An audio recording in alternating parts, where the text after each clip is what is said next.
Сегодня у нас есть редкая возможность обсудить актуальные проблемы и вопросы, которые волнуют общество, с главой государства. У нас в гостях президент Эстонии Алар Карис. Здравствуйте. Tere. Спасибо, что нашли возможность прийти в нашу студию. Итак, я бы начала с того, что поинтересовалась у вас, как все-таки преодолеть неуверенность жителей Эстонии в завтрашнем дне, учитывая последние события на Ближнем Востоке и непрекращающуюся войну в Украине. Kindlasti see muutub järjest raskemaks, et neid konflikte ja sõdasi on maailmas üksjagu. Neid on tegevaid konflikte ja on ka tuhal olevaid konflikte ja nii nagu me näeme, mis toimub Lähis-Idas praegu, kus tegeletakse Iraani küsimusega ja Iisrael ja USA on siis püüdnud seal saavutada, et toimuks mingi muutus selles ühiskonnas, kus meie arusaamist mööda ei toimi ju kõik kõige paremal viisil. Ja rääkimata sellest, et meil on ju jätkuvalt nüüd siis juba 5. aasta sõda Ukrainas ja konfliktid ka kaugemal, eks Lähis-Idas me näeme, et nad mõjutavad otse meie inimesi, sest inimesed olid Dubais puhkusel kooli vaheajal ja jäid sinna lõksu. Et kujutame ette, mis tunne võib olla ka nendel lastel, kes seal on, kes näevad ikkagi neid rakette päriselt üle lendamas ja et see ei ole mitte mingi arvutimäng, vaid ongi päris sõda. Et eks meie ülesanne on seista selle eest, et need konfliktid muidugi lõpeksid, sest me ei ole ju ühestki sõjast huvitatud. Aga kuidas seda ärevust ära võtta, eks tulebki rohkem nagu leida endasse enesekindlus üles, sest ärevus ju tekib sellest, et me ei tea, mis tuleb, mis meid ees ootab. Ja see tundmatus ongi see, mis inimesi ärevaks teeb. Kui on teada, mis olgu see kas või halb, et kui see tuleb, siis me oskame selleks nagu valmistuda, aga nagu näeme, et need olud võivad muutuda meil väga kiiresti ja tuleb selleks tõesti psühholoogiliselt valmis olla. Lihtsam on seda rääkida, kui tegelikult selleks valmis olla. Недавно вы обратили внимание, что в обществе образовался раскол и особенно отдалились от государства русскоязычные жители. Почему так происходит? Jah, see on tõsi, et on toimunud eraldumine ühiskonnast. Ma sellele juhtisin tähelepanu ka oma aastapäeva kõnes ja rääkisin ka sellest, mis sellele võib järgneda, et kui me oleme jõudnud nii kaugele, et inimesed ei julge oma arvamust välja avaldada või need tembeldatakse peale seda arvamust ära, mis võib olla natukene erinev, kui võib-olla harjutud, aga ollakse. Aga see on väga ohtlik, et ma arvan, et vabas maailmas tuleb anda võimalus inimestele rääkida ja diskuteerida ja arutleda nende teemade üle, mis on keerulised, alates kas või need samad sõjalised konfliktid või ka olukorrad riigis ja me tõesti näeme, et eemaldunud on just venekeelne elanikkond ja eks siin oled kindlasti teatavad mõjutused ka võib-olla need seadused, mis on vastu võetud, mis otseselt mõjutavad ju vene keelt rääkivaid inimesi, aga need lõhed ei ole ainult ütleme eestlaste ja venelaste või eestlaste ja muud rahvaste inimeste vahel, vaid need on nagu laiemad. Me näeme, et ükskõik mis küsimus meil üles kerkib, olgu see metsa küsimus või muu küsimus, automaatselt läheb ühiskond kaheks. Et me nagu ei suuda neid kokku viia, et saaks ja oleks võimalik arutada neid suhteliselt keerulisi küsimusi. Nii et see barjäär tuleb ületada ja kui me seda suudame teha, siis ma arvan, see ühiskond saab jälle kuskil keskpõrandal kokku ja me leiame võimaluse koos edasi minna.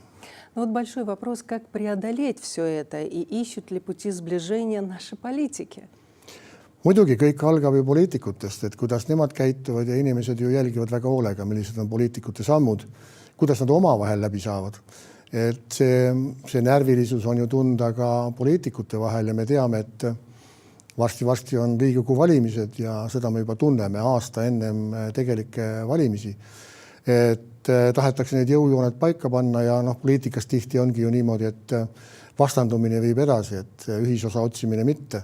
Aga ühiskond kui selline vajab just seda ühisosa, nii et siit poliitikutele võib-olla natukene mõelda, et kas peab alati see vastandumine terav olema. Võib-olla leiaks midagi ühist ka ja siis vastun ühiskond ka. Tuleb rohkem poliitikaga kaasa, sest kui poliitikast eralduvad inimesed, siis on see väga halb. See tähendab seda, et järjest vähem inimesi tahab minna poliitikasse ja järjest vähem tarku inimesi tahab sinna minna ja kui need seal ei ole, siis otsused lähevad veel vähem targemaks ja huvi poliitika vastu kaob ka noortel inimestel ära. Õnneks need asjad veel nii hullud ei ole, aga seda tuleb alati meelest pidada, et poliitika vajab just nimelt tarku inimesi, mitte et nad istuksid põõsas ja ainult võib-olla kuskil siis arvamuslugudes kritiseeriksid. По вашей оценке, достаточно ли сделано для сплочения общества? Kunagi ei ole tehtud piisavalt ja see ei puuduta ainult meie ühiskonda. Me näeme neid lõhesi ju igal pool tegelikult. Euroopas vähemalt praktiliselt igas riigis. Et see on tekkinud viimase aastakümnega, ma julgen öelda, ja eks Euroopa võib-olla on ise jäänud ka natukene nautima seda heaolu ja heaolu ühiskonnas alati tekivad ka sellised olukorrad, kus mõned arvavad, et ei ole liiga hea ja mõned arvavad, et on kõik väga halvasti. Et need küsimused on rasked küsimused, nendele ei ole lihtne vastata, aga tuleb alustada iseendast ja vaadata kõigepealt, mida mina saan ära teha, et see ühiskond läheks paremaks. Ja kui me ise leiame selle tee, mida meie teeme, ja need teed võivad olla väga erinevad, et sinna jõuda, siis ma usun, et see ühiskond muutub ja ega need asjad nüüd nii väga hullud ka ju ei ole. Et meil on ju kogukondi, kes teevad väga head tööd ja teevad seda paljuski vabatahtlikult, et sidustada erinevad kogukondi. Me näeme ka ääremaa ja linn on jälle ja samamoodi, kuigi see ääremaa sõna ei ole võib-olla kõige parem sõna, sest ka kohati Paide elanikkond nimetab ennast ääremaaks, et on jäänud eemale investeeringutest ja paljudest muust, et tuleb vaadata, et me jätaks inimesi sinna üksinda maha, et nad üksinda oma muredega, olgu need ettevõtted või kes iganes, et ei tormaks eest ära suurte innovaatiliste mõtetega, millele püütakse siis lahendust leida, aga samas on ju ka väga palju ettevõtted, kes teevadki oma pereettevõtte ja tahavadki vaikselt ja rahulikult tegutseda. Et kui need nagu kõrvali visatakse, nemad ei kasuta kas või seda sama tehisaru, see ei tähenda seda, et nad ei ole Eesti riigi jaoks vajalikud. А нет ли у вас ощущения, что в эти сложные времена политики стали особенно далеки от народа? Eks see on võib-olla ka natukene noore demokraatia küsimus, et kui vaadata riike, kellel on see demokraatlik võimalus kauem olnud, olla demokraatlik riik, kas või Soome kõrvalt, siis me näeme, et muidugi ühiskond või inimesed vaidlevad ja argumenteerivad ja on rahulolematud valitsuse ja valitsuse liikmete vastu, aga samas me ei tunneta seda viha või seda sellist pahatahtlikkust, et ollakse ikka, kui asi läheb päris suureks asjaks, siis ikka ollakse valitsuse taga ja ollakse oma riigi eest väljas nii verbaalselt kui ka füüsiliselt. Et ma ei taha öelda, et me ei ole veel küpsed piisavalt, aga eks see vastus tegelikult nii on, et natuke on rohkem aega vaja ja need keerulised ajad üle elada nii rahvusvaheliselt kui ka siseriiklikult. Ja kui ma alustasin oma presidendi ametit, siis minu üks mõte oligi see, et sisemine rahu on väga tähtis ja me teame, et kui siin sees on asjad korras, ega siis väljast ka võib-olla keegi taha meid puutuda. Aga kui me anname võimaluse, et siin segadust tekitada, siis kindlasti seda kasutatakse ära. Ну вот вы упомянули, что когда вы приступили к своим обязанностям, начался ваш первый президентский срок, то были определенные задачи, прежде всего внутренняя стабильность. Скоро ваш президентский срок подойдет к концу. Будет ли второй? No see skoora on üsna veel peaaegu et aasta. No tegelikult nii palju ei ole, aga valimised on alles sügisel ja ma püüan praegu keskenduda sellele, mis ma teen ja kalender on üsna täis tegevusi. Et minu jaoks on natukene võib-olla vara see vastus anda, kuigi ma olen ka vihjanud ja minu varasem tegevus on näidanud, et üks ametiaeg on minusuguse jaoks piisav. Aga eks aeg näitab ja ma püüan vähemalt need järgnenud kuud anda endast kõige parema ja ma loodan, et see nii ka läheb. Ну что может произойти и побудить вас к тому, чтобы принять решение баллотироваться на второй срок? Ei, mina ei karda midagi selles mõttes, et miski mind ära ehmataks. Selles ei ole üldse küsimus. Aga tuleb siis võib-olla korralikult selle peale ka mõelda, et ma tean, et on erakondi, kes on valmis mind toetama ja on ka üksikuid Riigikogu liikmeid, kes on valmis toetama. Aga küsimus ei ole kunagi nendes. Küsimus on ikka pigem iseendas, et 5 aastat veel me näeme, et teine 5 aastat tihti kipub olema aeg, kus ka presidendid väsivad ja hakkavad poole pealt ühel hetkel päevi lugema, et millal see teine ametiaeg läbi saab. Aga inimesed on erinevad ja ajad on erinevad, nii et minu ametiaeg, see esimene ametiaeg on sattunud aega, kus algas Covidiga ja jätkas sõjaga Ukrainas, nii et see selles mõttes ka välispoliitiliselt ei ole olnud lihtne, selles mõttes ta on suunatud väga ühte suunda ja on selline üks poliitika Ukrainas toimuva sõja suunas, et kõik need laiemad tegevused, mis on, need jäävad mõnes mõttes ka märkamata, sest nad ei tekita pealkirju, nad on pikema vaatega, et ühel hetkel ju kõik need kriisid ja sõjad lõppevad ja küsimus on alati, et kus me riigina olema, kus on meie sõbrad ja kuidas edasi liikuda, nii et keegi peab natuke sellega ka tegelema, et vaadata ja mõelda mõned sammud ette. Правильно ли я понимаю, что на данный момент вопрос о вашем участии в выборах остается абсолютно открытым? Jaa, sellepärast, et küsimused on ju alati sellised toredad, et kas sa jätkad, aga need on natukene vara ilmselt vastata ja las kõigepealt poliitikud saavad omavahel selgeks, sest täna on väga pikk arutelu, et millist presidenti vajatakse ja ühed leiavad, et on vaja välispoliitika asjatundjad, teised arvavad, et on midagi muud. No minu seisukoht on see, et välispoliitika ei ole ju midagi eriskummalist, mitte et ta oleks väga lihtne, aga inimene, kes on kogenud natukene elus ja näinud maailma, siis ma arvan, see ei ole midagi sellist, mis on ületamatu ühelt poolt ja teiselt poolt, et välispoliitika on üks osa presidendi ülesannetest. Ta on kõige nähtavam, võib-olla ta on kõige huvitavam väljaspoolt vaadates, aga presidendi amet on tunduvalt laiem kui ainult välispoliitikas kaasa rääkida. А можно ли на данный момент считать исчерпанным конфликт между президентом и правительством? Одним из этих проявлений конфликта был ваш визит в Казахстан, а были еще и непровозглашенные законы, связанные с так называемым русским вопросом, церковь и первая версия закона о службе в армии. Eks ikka leitakse ju küsimusi, millest nagu tüli üles võtta, kui tahetakse tüli üles võtta. Mina nendes küsimustes kuskil tegelikult ju probleemi ei näinud, ei külastuskäigul Kasahstani, seal ei toimunud midagi erilist, mis oleks olnud erinev teistest külaskäikudest ja samuti eks need samad seadused, mis minu lauale tulevad, nad ei tule mitte selles järjekorras, nagu mina neid tahaksin näha, nad tulevad selles järjekorras, kuidas parlament neid siis vastu võtab. Ja presidendil on 14 päeva aega siis vaadata neid seadusi ja minu põhimõte on olnud, et see peab vastama põhiseadusele ja enamikel juhtudel ongi probleem olnud selles, nad ei vasta põhiseadusele, mida ka Riigikogu nii on tunnistanud. Tõsi, erand on kirikute seadus, mis täna on Riigikohtus ja ma arvan, et sealt tulebki see õiguslik selgus. See on, ma arvan, kõige tähtsam, et see ei ole siin, et kas võidab üks või kaotab teine, vaid tähtis on õiguslik selgus, et kui see seadus on lõpuks jõustunud või ei ole jõustunud, siis me teame täpselt, et kõik faasid on läbitud ja ei ole nagu rohkem enam midagi arutada, et ei tekiks hiljem olukordi, kus hakkavad kohtuvaidlused kuni Euroopa kohtuteni välja, mis on väga pikaajaline protsess, nii et tuleb ette mõelda, järjekordselt tuleb ette mõelda ka seaduseid tehes, et mis on nende mõju ka pikemaajaliselt.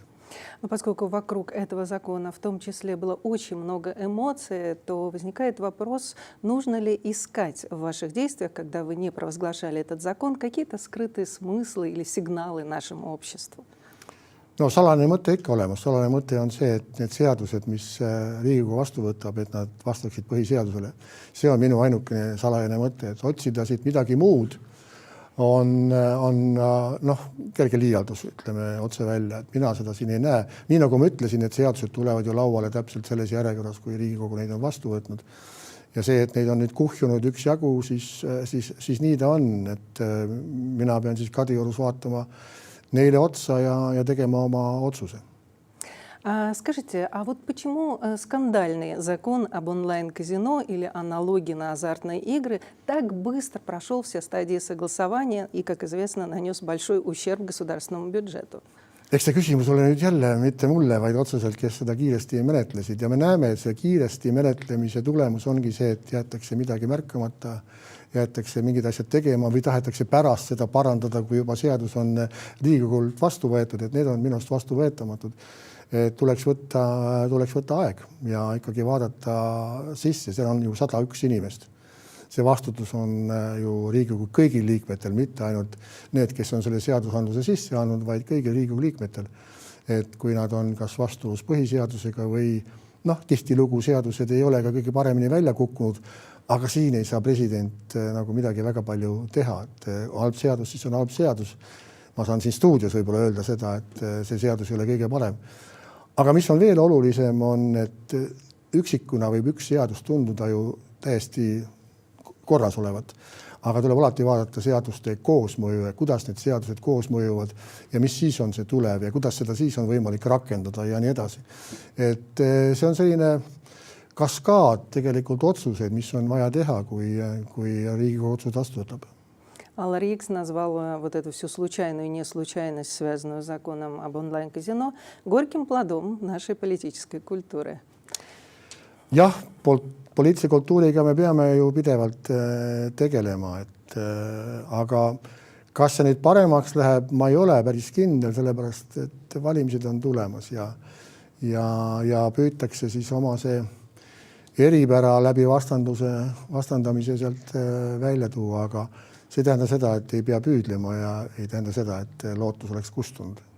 В конце года вы посетили сразу несколько русских школ или школ перехода, так мы их сейчас называем. Каковы ваши впечатления? Ma olen käinud ka mitte ainult aasta lõpus, vaid ka varem ja võib-olla nüüd eriti, kui on üleminek eestikeelsele haridusele, et ma tahan teada, kuidas asjad tegelikult on. See tuleb kohal käia ja mitte ainult rääkida õpetajatega, vaid rääkida ka õpilastega, rääkida ka laste vanematega, mida ma tegin. Koolid on erinevad, nende ettevalmistus on erinev. Mõned koolid on alustanud juba varem, mitte ainult siis, kui see kohustus peale tuli. Ja mõned ka ei taha hästi rääkida oma ebaõnnestumistest, vaid kardetakse, et siis tuleb jälle mingi inspektor, ja kes hakkab siis kontrollima ja siis on pahandus majas. Ja on ka neid koolijuhte, kes on näha, et nad tegelikult ei ole sellest väga huvitatud, et see üleminek toimuks. Nii et see on väga kirju, ei saa öelda, et see on väga sarnane seltskond või sarnased koolid. Aga see, et sellega peab tegelema ja seepärast ongi oluline teada, kus on need tagasilöögid. Et me näeme, et õpikuid ei ole, õppematerjale ei ole, rääkimata sellest, et õpetajaid ei ole ju kuskil täna Eestis piisavalt. Et need ei maksa varjata, et tugevus seisneb selles ja me tunnistame, et siin on asjad kõige paremini ja siis on võimalik neid lahendama hakata. Ja võib-olla ka, see on puht minu isiklik seisukoht, et võib-olla oleks pidanud ka alustama ainult lasteaiast 1. klassist, mitte liikuma 4. klassi peale. Ja võib-olla põhikooli lõpetajatele, nagu on välja käinud, nii nagu ka praegu Ida-Virumaal püütakse teha, on, et võib-olla siis tõesti võtta see 1 aasta või pool aastat, et sa õppida ainult eesti keelt. Aga see tähendab jälle seda, et on vastavad õpetajad olemas, et on võimalik viia neid vastavasse keskkonda, sest keelt õpitakse ainult siis, kui sa kuuled seda, kui sul on võimalik seda ka rääkida, mitte seda, ei tehtaks seda kunstlikult. Nii et, aga see kõik on võimalik. Ja pool aastat täna noore elus või aasta noore elus, see ei ole väga suur kaotus, vaid see pigem ikkagi avab tee jälle esiteks gümnaasiumisse ja teiseks ka ülikoolidesse siin Eestis ja annab parema hariduse, sest mina olen haridususku inimene. Ja ma arvan, kui on hea haridus, siis on võimalik ühiskonnas paremini kaasa rääkida ja hariduse eelduseks on ka vastav keeleoskus. Nii et jah, on kindlasti üksikud, kellel keele õppimine ongi väga raske. See ei tule hästi välja. On jälle teisipidi väga andekaid, kes väga kiiresti haaravad. Aga enamus, neid on ikkagi vaja õpetada ja kui on õpetajad olemas ja keskkond olemas, siis noored saavad aru, et see on nende jaoks vajalik elades siin Eestis. Насколько я понимаю, вам удалось пообщаться не только с администрацией школ, но и с детьми, и с их родителями. Вот могли бы вы выделить, что их беспокоит больше всего? Ma arvan, et lapsevanemaid muretseb, kuigi need lapsevanad, kellega meid viimati kohtusid, olid perekondadest, kus üks vanem rääkis eesti keelt ja teine oli siis venekeelne. Mis on jälle teinekord erijuhtum, see tähendab seda, et sul on kodus keegi, kes oskab eesti keelt ja saab sind kaasa aidata. Aga on kodusi, kus seda ei ole. Ja see tähendab seda, et sellele tuleb ka mõelda. Ja tihti, mis on juhtunud, et on küll eestikeelsed materjalid olemas, aga neid see kasutada ei oska, ta ei saa aru. Eesti võtab selle salajasele venekeelse õpiku jälle padja alla ja loeb siis seal teda vene keeles. Ja tegelikult, mis ta teeb, ta õpib eesti keeles pähe. See tähendab seda, et ta läheb kooli, ta ütleb peast selle kõik ette ja võib jääda siis mulje, et ta on ära õppinud. Tegelikult ta ei saa näiteks matemaatikast mitte midagi aru, sest ta ei oska piisavalt keelt. Ja seetõttu ma räägingi, et keel tuleb selgeks saada, siis on võimalik õpetada ka keelt ja matemaatikat koos ja keelt ja füüsikat koos, aga kui seda tausta ei ole. Ja ka põhikooli lõpetes me ei alusta ju nullist. Need noored on ju õppinud eesti keelt, neil mingisugune arusaam keelest on olemas. tuleb lihtsalt seda siis ühel hetkel intensiivsemalt teha. А как вы в целом на данный момент оцениваете атмосферу в русских школах? Nii nagu ma ütlesin, see on erinev, aga õnneks enamus koolidest ja õpilastest on ikkagi väga positiivsed, et tahavad õppida. Ma ei usu ka nüüd seda, et minule nüüd ette lükatakse ainult need, kes oskavad hästi keelt ja tahavad õppida, aga üldine tendents on seal, aga nagu ikka. Tavaliselt see suurt häält tegev vähemus jääb ju kõlama. Et need, kes saavad hakkama ja tahavad hakkama saada, need siis õpivad edasi ja saavad oma hariduse kätte ilma suure lärmita. Если бы у вас был выбор, то как бы вы сделали, поступили со школами? Продолжать дальше прежними темпами, идти к поставленной цели или, возможно, попытаться внести какие-то изменения в эту реформу? Igal sellisel reformil on vajalik iga mõne aja tagant otsa vaadata, et kas see töötab ja mis ei tööta. Kui midagi ei tööta, siis tuleb mõelda selle peale. Ei ole mõtet korrata sama asja, kui kas või 30 korda, kui me teame, et 3 korda ta välja ei tulnud. Sest siis on väga väike lootus, et midagi ka siis juhtub. Et tuleb vaadata otsa, nii nagu ma ütlesin, et võib-olla keskenduda esimesele klassile ja lasteaiale ja sealt liikuda edasi, sest need ajad, mil laps koolis on, need mööduvad väga kiiresti. Meile võib tunduda, et see on väga pikk aeg, aga 9, 10, 11, 12 aastat see läheb linnulennult ja lapsed on ühel hetkel suured ja kui nad oskavad keelt, siis on neile ikkagi paljud teed avatud ja aru saada peale eesti keele peab inimestel jääma ka võimalus oma emakeelt rääkida, mis iganes keel see siis on. Et seda viga ei tohiks teha, et nüüd keelata oma emakeeles rääkimine ära vabadel hetkedel või kodus. Et minu oma lapsed on õppinud välismaal ja võõras keeles. Nii et ma tean, mis see tegelikult tähendab. Ma tean, millal on lihtsam lapsel see keel omandada, millal raskem. Nii et see ei ole mingi uus tarkus. Ma arvan, seda teavad paljud pedagoogid täpselt samamoodi. Каким вы видите ближайшее будущее Эстонии? Где мы окажемся через 5-10 лет? Geograafilises mõttes me paikneme ikka sama koha peal, ega Eesti siit kuskile ära ei lähe. Aga püüame olla nii, et meie inimesed oleksid rohkem õnnelikumad ja rohkem haritumad. Et ma arvan, need kaks asja jälle käivad ka omavahel koos. Надеемся, что так и будет. Большое вам спасибо за это интервью, за то, что вы нашли возможность прийти в нашу редакцию и пообщаться в студии. Tänan kutsumast. А мне остается напомнить, что сегодня у нас в гостях был президент Эстонии Аллар Карис. Благодарю за внимание.